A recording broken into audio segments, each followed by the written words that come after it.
সেই দোস্ত আপোনালোকে হয়তো ইউটিউবত বহুত ভিডিঅ' দেখিছে য'ত নেকি কৃষকসকলে খেতিত ঔষধ স্প্ৰে কৰে ড্ৰোনেৰে, কিন্তু আপোনালোকে কেতিয়াবা দেখিছেনে গাঁও অঞ্চলত তথাপিও আমাৰ অসমত আৰু আমাৰ গাঁৱত ড্ৰোনেৰে ঔষধ স্প্ৰে কৰা।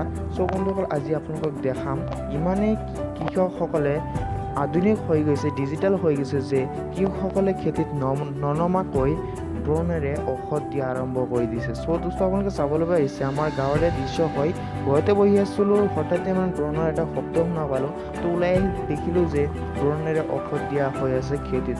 গতিকে বলকচোন দোস্ত আপোনালোকক দেখাওঁ। চ' দোস্ত আপোনালোকে চাবলৈ পাৰিছে এয়া ড্ৰোন আহি আছে, কেনেকৈ ঔষধ দি আছে।